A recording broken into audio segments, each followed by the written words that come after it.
Bonjour, bonsoir à abonnés nous sommes RTV World ici que Zomi Bino et ça humble servante Samino de Lia Kambi la Sancouraise le lot de Lia Kambi la Sancouraise à Kiti Awa na 10e rue la base à IDPS cause de la Bino ba vie ya ba combattant par rapport ndenge bomoni ba juge na biso ba prêter serment le lot à liboso président de la République Félix Antoine Tshilombo Fachi Beton vous remarquez qui absence ya premier ministre vous remarquez sous absence ya nani et par remarquer sous sa absence la présidente de l'Assemblée nationale et le président du Sénat il y a un autre vie il y a des combattants par rapport à l'Ikambo et l'équipe parce que biso tolingaka mingi peuple le bana place na biso tolingaka vraiment barimerte. Je vais dire quoi le loyo na komi pe na tamboli passe mo ba benga procureur c'est grâce à vous parce que ceux qui bino bondimaka ngana matao ate nalingaki na matate yango wana message à liboso zalaki tellement fort nayaki na nous remercier bino makasi parce que base l'UDPS c'est le pyramide renversé c'est la base qui donne les injonctions bomi bete la sous maboko makasi l'UDPS viva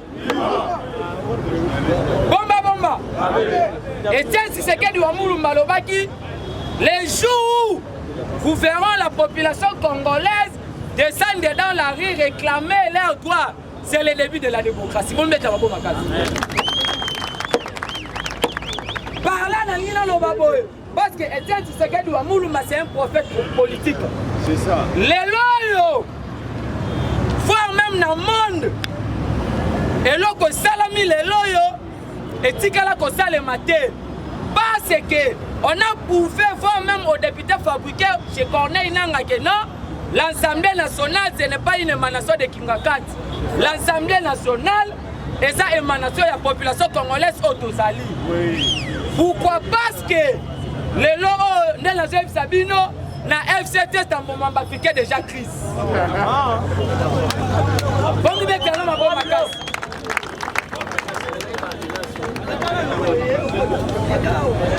Président Fati oye salami lelo etikala kosala matin parce que bomba professeur Banyaku alobi que à l'époque quand Kabila alongola qui na haute cour atigné la cour de cassation quand les juges de la cour constitutionnelle ont prêté serment Kabila n'avait pas consulté les présidents de deux chambres mais dis-moi le président Fati Salaki Yango. Mais il y a eu l'insubordination face au chef de l'État. Mais les juges de la Cour constitutionnelle ont prêté leur serment. Tomi Betano Mabo Makasi.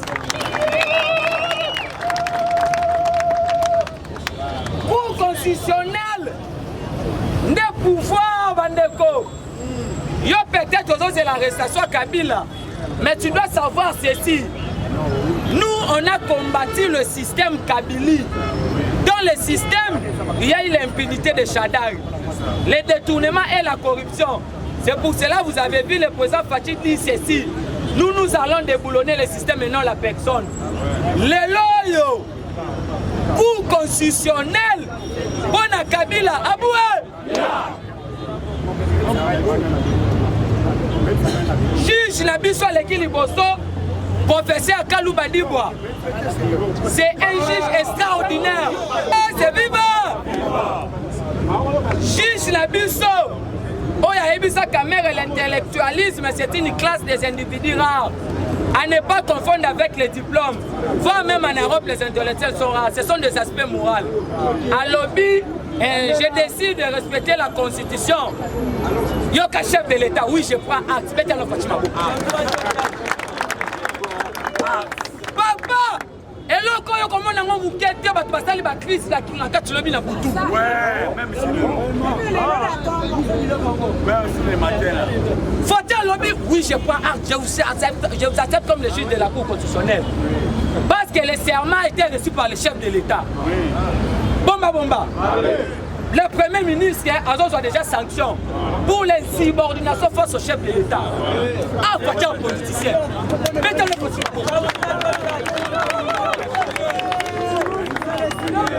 Assemblée. La Constitution dit ceci. Pour dissoudre l'Assemblée, il faut qu'il puisse avoir une crise persistante entre le Parlement et le gouvernement. Mais sur le plan administratif, le chef de l'État a instruit le Premier ministre de bâtir dans le gouvernement délibéré en conseil de ministres. C'est une salle sacrée. Toutes les décisions prises au conseil de ministres. La blague mais Fatih savait que le Premier ministre n'allait pas exécuter. Papa, le Premier ministre à son tour pour instruire aussi au ministre attaché au Parlement qu'il puisse organiser la cérémonie de la prestation à serment. Bomba. Premier ministre a sali en côté. Fatih le bio anomona mkefanda kuna. Protocole d'État a organisé le biloko na bango. Qu'est-ce que tu as mambezale na ngukati? Na jali mabunde zala quitté. Qu'est-ce qui va se passer dans le conseil des ministres vendredi? Il y aura, parce que selon les lois, le président ne peut pas pousser le Premier ministre à la démission. Mais il y aura des sanctions administratives. Qu'est-ce qui se passe? Parce qu'il a fait l'insubordination face au chef de l'État. Oui. Le président va prendre maintenant l'ordonnance pour la démission du gouvernement. Maintenant, il y a les lois qui fait fonctionner le gouvernement et puis qui organise le gouvernement. En cas d'absence du Premier ministre, c'est le ministre précédent du gouvernement qui a construit intérim. Bomba. Gilbert Alouba n'a écouté. Maintenant, quand il serait le chef du gouvernement, à ce moment-là, il y aura la crise entre le gouvernement et l'Assemblée nationale. Pourquoi pas Robertano Mabomakasi? Pourquoi? Parce que nous avons proposé l'Assemblée et nous avons rejeté en blanc. Oui. Automatiquement, le président Fatih a envoyé le roi Moïse à Kaboli Bango. Bomba. Il y a un besoin de crainte. Il y a des missions du Premier ministre. Et puis ces juges, bomba. Les juges de la Cour constitutionnelle, ils interprétent la constitutionnalité ou inconstitutionnalité de la loi. Qu'est-ce qui se passe? Le président Fatih n'avait pas nommé l'informateur. Il y a un politique. Il y a un politique à Fatih. Il y a un nommé informateur. Fatih est avec il y a un politique. La Constitution dit ceci. Dès que le président est élu, il n'a pas la majorité parlementaire. Il doit nommer un informateur pour aller identifier une nouvelle majorité. C'est dans la majorité qu'on doit avoir un Premier ministre. Mais l'autre président nous avait promis au niveau de Kenya qui doit nommer un informateur. Mais il n'avait pas nommé. Pourquoi? Parce que Fatih savait que c'est une majorité fabriquée. Déjà, le serment à la juge à Cour constitutionnelle, pour nous, nous avons atteint. Parce que pour avoir ma décision, il faut que nous passions à la ligne. Bomba. Vous savez qu'est-ce qui va se passer? Parce que cette majorité n'est pas conforme à la loi. Il est viva. Pour les lots, il faut te recadrer Bango. Parce que cette majorité n'est pas conforme à la loi. Parce que le président Fatih n'avait pas nommé un informateur. Fatih, c'est un politicien, voire même que le monde n'a jamais connu. Tous les présidents qu'on a reçus au Congo, ce sont des commerçants, des opportunistes. Papa, il y a un qui est dans la campus au temps politique. Maintenant, papa, il y a un politicien, il y a un politique. Différence, c'est ça. Bon, il y a une classe ici, il y a 16 heures. Maintenant, nous allons papa, il y a 10 heures. Si quand vous siéger, gouvernement, aboué, il y a un moment où le Premier ministre a démissionné. Quand le chef de l'État, il faut identifier la majorité. Bomba. Qui t'a gagné ce formateur? Oui. C'est ça. Il est bête, viva. Qui t'a gagné ce formateur? Il y a aussi analysé ça. Parce que Fatih avait dit ceci. Fatih, c'est un démocrate.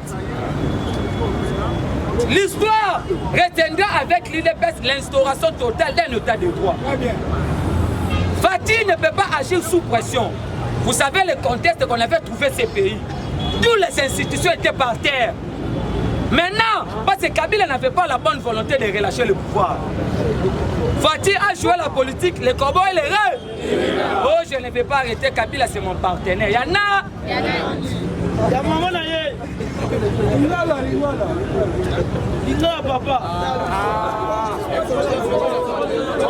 Il est bête, viva. Moni, il y a une crainte totale.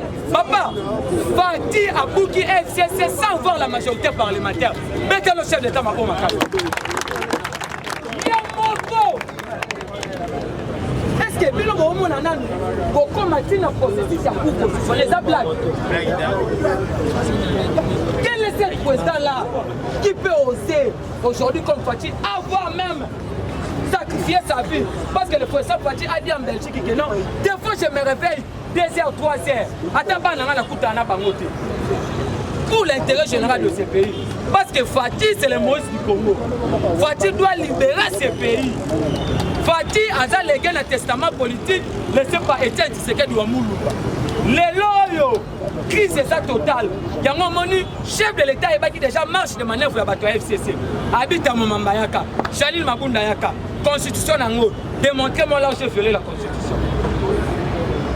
Parce que Bato FCC va le bien, mais je suis le procureur. Je vais le recadrer ici. Le média est suivi partout au monde.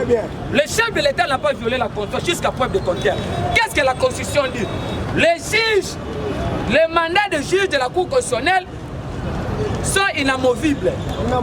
L'inamovibilité à mandat na bango, ça tombe caduc, ce qui présente à Sika ordonnance. Cela veut dire quoi? L'ordonnance, normalement, ces deux juges-là, a été abrochée par une nouvelle ordonnance. Maintenant, le chef de l'État le fait sur proposition du Conseil supérieur de la magistrature.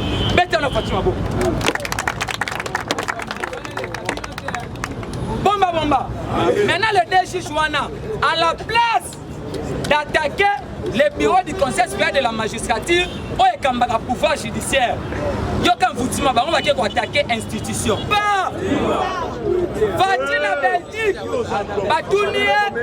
mais c'est le président de la République. On a vu les deux juges ont fait le refus du serment. Fati a lobby, l'air carrière est en merde. La solution est déjà scellée. Cela veut dire quoi? Besanga mato ina bimisasiko biloko. Il est baisse, viva! Le deux juges wana bazaki papio ya bato FCC. Quand Benoît la met allé déposer sa démission au point de déposer à la République, il avait déjà dénoncé l'émission de deux juges.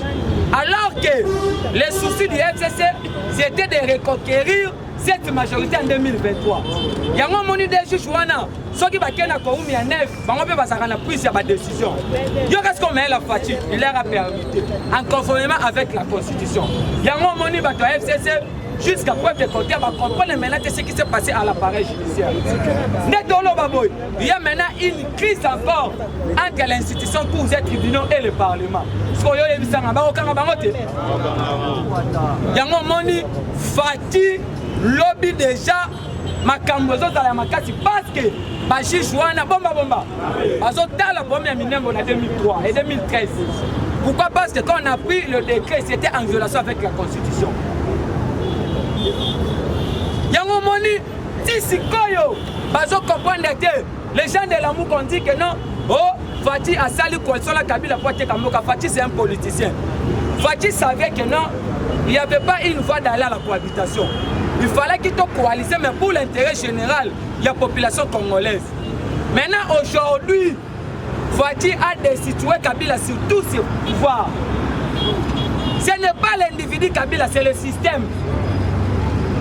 Il faut déboulonner le système petit à petit. Le pouvoir judiciaire est comme indépendant. C'est pas le chef de l'État Maboko. Bomba. Déclaration État signée d'Amérique. Nous félicitons le président de la République pour avoir nommé une dame à la Cour constitutionnelle. C'est pour la première fois dans l'histoire du Congo.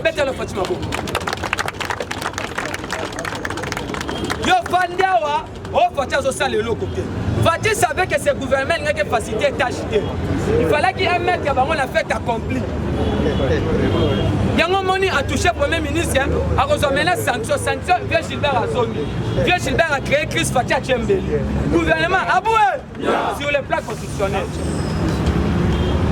C'est que pouvoir total et le chef de l'État sans avoir la majorité parlementaire. Aujourd'hui, on a démontré nos représentants au Baza Bakassi qui FCC que non, biso de pesa bango pouvoir te nanga moto apesa bango pouvoir. Assemblée nationale eza ya biso population congolaise. C'est pour la première fois serment ya ba juge constitutionnel population qui ne peut soutenir yango, ce qui n'était pas le cas hier. Parce que le lobby congolais a ce qui se passe au pays. Mais Etienne Tshisekedi wa Mulumba, alors mukolo la population a requitté l'Andela sans pour autant soit valide les politiciens. C'est ça le début de la démocratie. Comme il la mabo. Yango moni, bato FCC na tongo bomba. Déclaration na bango et on demande au chef de l'État de respecter son serment constitutionnel. Il y en a. Kabila avait respecté son serment constitutionnel. Il y a un portrait général pour la Cour constitutionnelle. Les nominations du juge de la Cour constitutionnelle sont conformes avec la Constitution. Parce que le procureur général, c'est celui qui peut interpeller le chef de l'État. Le Parlement n'a pas compétence. Si on va comprendre que non, la loi ne sera pas voter dans le Parlement. Et qu'on les canangote. Parce que et quand on les canne Sénat, va salir seconde lecture. Mais avant la promulgation chef de l'État, il faut qu'il y ait une cour pour battre la inconstitutionnalité, la constitutionnalité. Et qu'on les canne, va bloquer. Parce que appareil, il y a un justice, exact. Loi Sakata Mina pour la foule. Intérimaire ressemble Malonda, des chefs de l'État. Il y a un président qui dirige. Le président a qu'un asile qui mais monsieur le président, on a bloqué vos ordonnances, nos matchs en albi, ces ordonnances soient là et coco en vulgaire. Écoutez.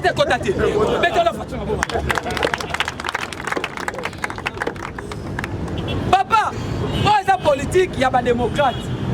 Pas la politique, il y a des dictateurs. La démocratie, ou soit l'état de droit, est plus dur que la dictature. Dans la dictature, tu peux être pardonné. Mais dans la démocratie, dès que tu es en dehors de loi, tu es aux arrêts. Il y a un moment Fati, à sa cour politique. Tous les professeurs et conseils à FCC des indisciplinés politiques, ils comprennent ce qui se passe. Quel est cette président? Le loyo, président Sassou Lobi, Fati, c'est l'avenir de l'Afrique.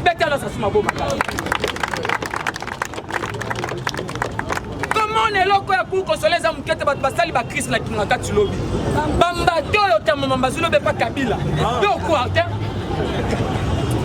Parce que Kabila a bien un fonctionnement pour ça la maladie. So bango ba kosa qui est.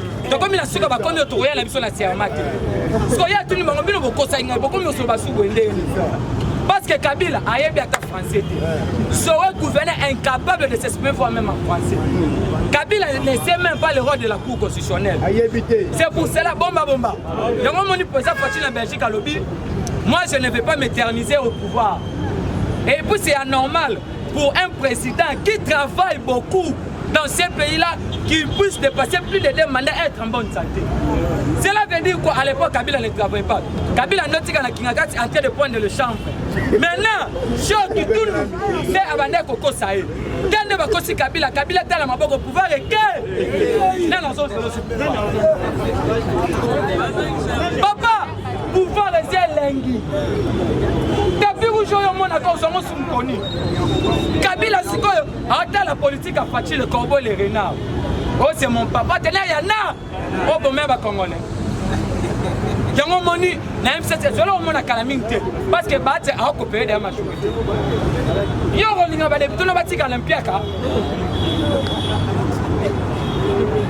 Ba do FCC frappe, babi journal RFB frappe, Fati frappe toujours. Fati n'a jamais raté les gens du FCC. Pour banner le lot Mina Kusakata. Allez-y faire la tête à l'indépendance de la justice. Le pays fonctionne avec les lois. Le pays, ce n'est pas au Kabila, au Nord. Il y a un moment où tous les juges prêtent les serments. Bomba. Il y a un moment qu'on a déclaré après serment. Oh, c'est bien pour qu'on puisse arrêter Kabila.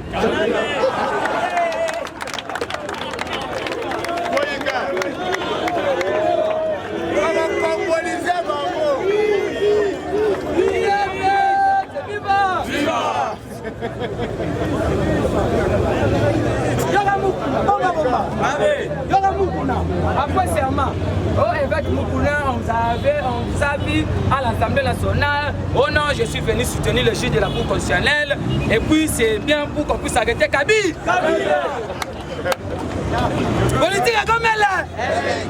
Papa, où est la chive débat musique et ça va le soutenir. Cour constitutionnelle. Dès lors que la Cour constitutionnelle déclenche ses arrêts, les arrêts de la Cour constitutionnelle sont inattaquables, irrévocables. Parce que Cour c'est un chef de l'État. Il y a une crise totale. Maintenant, il y a Cour. Il y a une invitation à l'immédiat. Et le roi, il y a ce plan là, invite,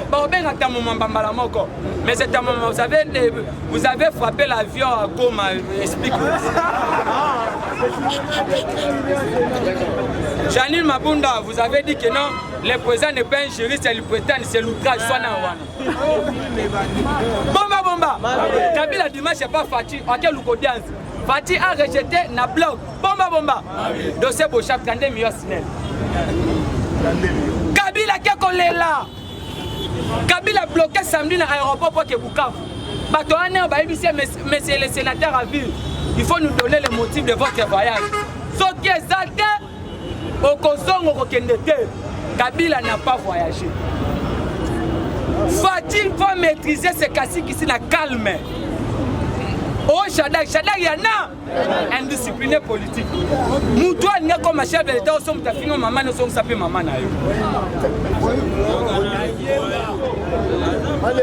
Il y a un moni le pouvoir judiciaire et comme il est indépendant, grâce à l'événement, il faut un pouvoir. C'est que les juges vont siéger. Pour le bomba.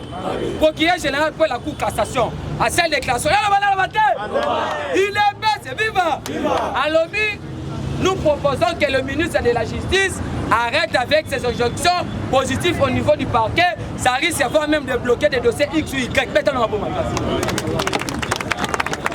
Il y a maintenant une guerre entre l'institution Cour et tribunaux et le Parlement.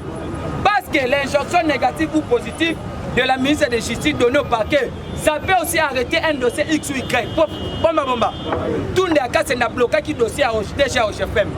Parce que ça a qui mouton membre de la famille politique. Ils sont allés plus loin pour même demander l'immunité. Depuis que nous avons bénéficié de l'immunité dans l'hémicycle, les bandes ont traité le roi Moutouma. Parce que nous sommes dans un état de droit, nous tous, en conformité avec l'article 12 de la Constitution, nous sommes égaux devant la loi. Bomba. La Cour constitutionnelle doit interpeller Kabila. Parce que Kabila a son premier salaire en violation de la Constitution. Bomba. Article 12 de la nous tous, nous sommes devant égaux la loi. Mais Kabila est en train de recevoir double salaire de la trésor public à l'État. Moko est en violation de la Constitution comme État ancien président. Bétano Fatima Bomakas. J'ai dit et je vous remercie, c'est votre procureur général. Merci beaucoup. Partout dans le monde. Grâce à nous, on met la Bomakas. Papa. Bonjour maman. Et ça lui on comme on a président du Fati Béton Koko t'as donné vraiment la parlement na signe à victoire parce que il y a qui mbutu batunsu à FCC baba qui simba pété pour tout le monde peut absence et belia bata FCC mais li kamango et salami kaka. Ah, na c'est bel du fond le président Béton. Il to bengene Béton, allez tous les présidents sur la côte na RDC. On a déjà président social. Alinga biso tous les combattants nous sont alinga biso tous à la bien. Maintenant le baboye bato FCC wana bati ko service bambriement. Tobi bangote.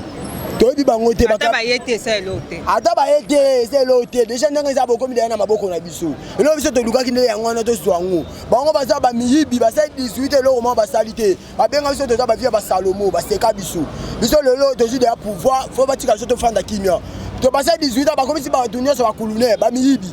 Kuna biso na Kabila mtaili biso nani. Ko Kabila to ba mancheti na ba pau na ba Congo. Encore biso ba ke no sabi la ngamba ba ele biso ba pau na ba nini.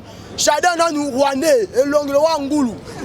Bangwana to boy ne bango. Ba boy ba tika so kimia mboka biso kimia. To ba potanda changement fatasa musana biso to za bien. Ngata combattant na kotika ne combattant. Combat juste la mort. Ngata combattant. Wasi ba sa fo ba yo kangai. kinga kati wana eza ya biso tozwango kala mingi te ensuite baoyo baye te lelo kuna ya bato baprêter serment baoyo baye te suite na bango eza nde bakende toza posa na bango te toyoka makele na mato il faut bakende toza posa na bango te bango banyoko biso fo bakanga majani mabunda elezita memamba barwandais aza na sida na coronavirus baza bato maladi bakende toza posa na bango te. Ok papa yo avino eza ndeni mamo eleki. En tout cas maman merci. Omoni mabolongo na che na bandi kokumisa nzambe oyo akelaki Congo oyo akelaki nga ke nazala congolais nzambe oyo abateli Congo oyo apesi président na nga de la république akomisa mukolo ya lelo yango moni elembo oyo nazopesa nzambe merci mpo nzambe abateli président na biso mpe abateli ngai. Bon message na ngai eza boye mama journaliste nazali kolanse na bandeko na biso ya FCC papa boyoka mpe soni te boye awa na baboti na mbula boye awa bo eloko te kaka pamba maboko boye me boye awa botongi baimmeuble awa bozwi nyonso awa lelo oyo peuple congolais azosouffrir me bino bosenrichir banda na basi na bino basemeki bana na bino ezali mawa pendant 18 ans bozaki na bolingo ya mboka au Congo te mais Félix Tshisekedi bobundisi ye bobundisi papa na ye bosali nyonso voire même papa Kufi Kabila aboyi ko accepter corps ya papa Tshisekedi ya mais nzambe otobondelaka ngana bino bandeko na biso apoto nazopesa bino merci place bozwa na ndanga leki na bino na losambo na biso lelo oyo kid ebonga wana ezaki ya Kabila oyo atutelaki tolo oyo abomaki biso ba Congolais président de la République ya Fandi na lengi na lancer message na bato bazoloba ke o tozolia te o dollar boye na boye papa mama bo comprendre Félix Tshisekedi azwi mboka kuti mboka na kati ya libulu sikoyo bandi komatisa ngo bozala kimia ezoya malembe bango baloba eke bakoya te oyebi mokolo nga na balaki eza na bato mosusu napesaki bango invitation baye te esalaki mpe eloko te feti esalamaki feti esalami mama feti esalami omoni soko bali napesi bino bakombata invitation ato oye te papa boliaka deja soso boleka déjà quiz yango nazoyebisa Janine Mabunda na mobali na ye Tambwe Mwamba na koko na bango ilukamba boya te na grand frère na bino soleki na bino Kabila bino 4 boya te to na tina bino te ba juge na biso ba vrai congolais bana mboka ba prêter serment devant président de la République en tout cas maman eze sengo mingi. OK merci parce que papa le baki a le dit que baya te déjà ba juge na biso déjà ba prêter serment vraiment merci na président biso Félix Antoine Tshilombo babi Fachi Beton babi toujours to zaka ngata baza babi Beton de makambu. OK papa na ngayo pe loba okoba ça par rapport à journal le sengono ezandeni. Merci beaucoup maman pour na malobo pesi ngai. En tout cas nazane sengo makasi. Nazane sengo makasi parce que lelo na uti komona événement oyo nanu esalema te même na monde que ba juge ya cour constitutionnelle baya ko prêter serment devant chef de l'État devant population nanu esalema te na absence ya ba membre ya gouvernement na ba membre ya Sénat na ba membre ya Assemblée nationale bango nyonso bazalaki te na absence na bango en tout cas biso to remplaçaki bino batu bozalaki te donc to remplaçaki bango bato bazalaki te ngai neti ngai na remplaçaki na place ya Tambwe Mwamba nazalaki wana en tout cas ezalaki confirmé na sepeli makasi mais na koloba na bino batu ya FCC boza sérieux te esi bomona coalition moko boye ezomema mboka na danger depuis bobanda coalition na bino dollar emata depuis bobanda coalition na bino biloko nyonso na kati ya mboka emata makasi vie ekoma cher banda coalition na bino ebanda mais bolingi lisusu nini kaka souffrance na biso peuple donc oyo eza mpona intérêt ya peuple oyo ezali biso ba oyo bino bosepelaka te mais soki eza mpona intérêt na bino bato bolataka bacravate na baveste bozowelela mbango nazo comprendre te mpona komatisa même salaire ya fonctionnaire bozalaka oyo apesi mokongo oyo atie boye oyo azoloba boye mais soki etali balobi ke bamatisa salaire ya badepute bino ye wana boza mbangu bino nyonso bosoutenir ide wana en tout cas tomoni bino ke bozalaka na bino batravailleur ya peuple te bozalaka batravailleur ya individu moko wana moko nde bino bokokende na ye bokokufa na ye kaka nde bosinyaki front commun wana yango wana boza front commun tina prison bobosana yango te boza front commun tina prison. Ok papa yoko obatisa liloba nini par rapport makambo eleki tomoni absence ya bato basalaki alliance na président biso le juge baoprêter baserment na assemblée nationale. Bon nga namoni makambo lokola biso omoni ndenge tobima na biso kuna ti awa eza mpona koyebisa grand frère ya nani ya Jaina Mabunda Joseph Kabila koyebisa papa leki na ye ntambo mwamba koyebisa koko na bango ilu kamba et puis koyebisa na bango na leki na bango ngoyika sanji ndenge baza wana toyebi ke baza bamiyibi biso na mboka na biso ati pendant 18 tomoni eloko basali te mais lelo biso mpe toyokoka kolata baveste oyo balataki yango te tozokoka na biso kolata yango mais ntango na biso esi ekomi déjà mpo tolata na biso yango lokola lelo bajuge na biso baprêter serment tozoyebisa bakongole nyonso bazala courage bazala bomoko tosima na mboka ekende liboso. Bon message bakolasa ya Chiluba olobi isu te. Ah te soki nalobeli bango na Chiluba bakoyoka Chiluba te. Ok merci papa balase message na Chiluba.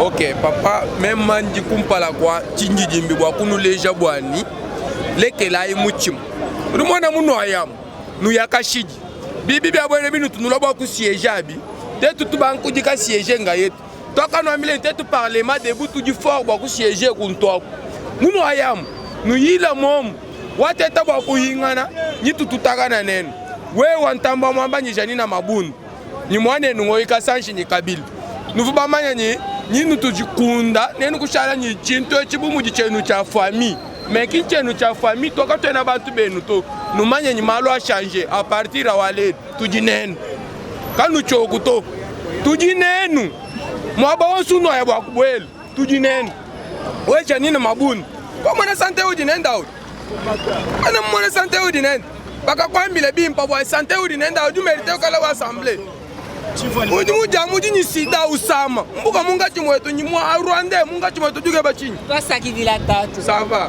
abonné à VRTV World commentaire au sala vraiment mingi ezate bino mo boyoki ba réaction peu ba vie ya ba combattant par rapport ndenge ba juge na biso ba prêter serment le liboso ya président de la République bino mo boyoki commentaire vraiment au sala ezate parce que ba combattant ba mo ba lobby peuple ba mo ba lobby selon ndenge makambo lekeli commentaire vraiment au sala ezate bon s'abonner massivement na VRTV World tout le monde a vraiment na prochain numéro.